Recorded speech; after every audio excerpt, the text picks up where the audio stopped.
Brilliance Audio presents Good Intentions by J.D. Trafford.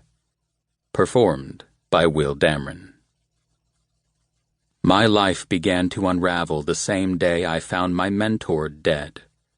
I had planned on meeting Judge Harry Meyer early in the morning for coffee at the Tin Cup Diner, a local hangout for judges and lawyers that was close to Oakland's courthouse on 12th.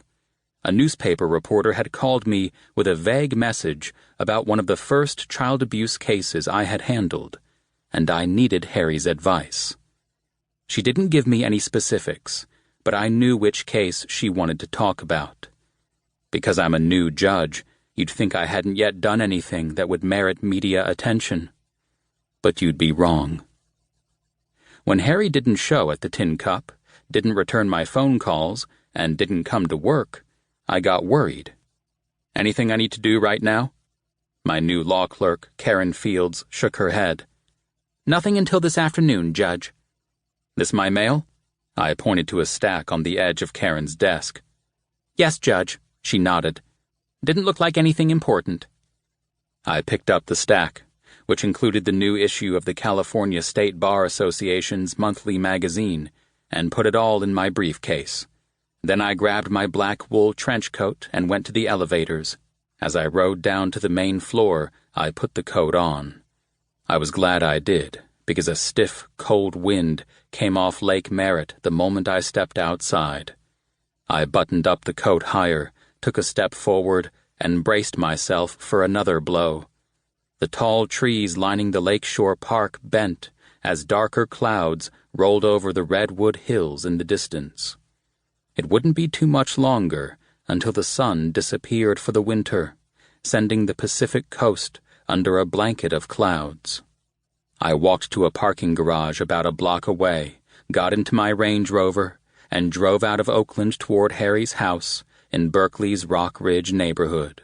Even though it was less than 7 miles away, there wasn't a quick route, because nothing was quick in Oakland.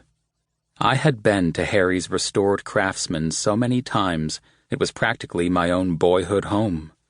He and my father had been law partners together, and, after my father died of a heart attack, Judge Meyer stepped up as my mother fell apart, met a new man, and eventually moved to Florida. It was Harry who had taught me how to throw a baseball and pitch a tent, and his wife, Mary Pat, kept me fed. It took 20 minutes to cross town.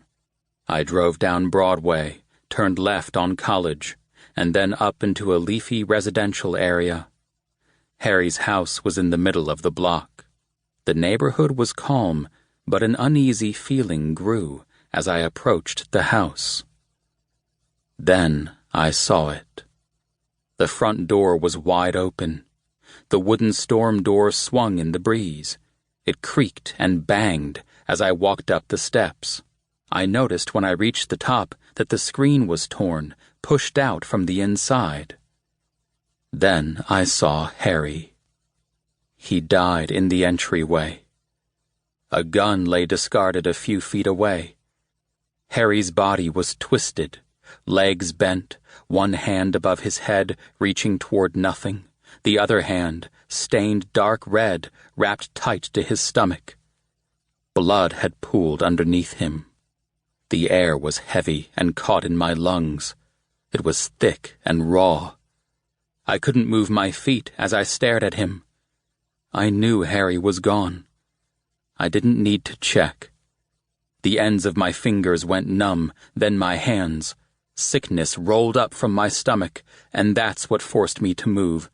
I turned around, went back outside, and threw up in the bushes next to the house.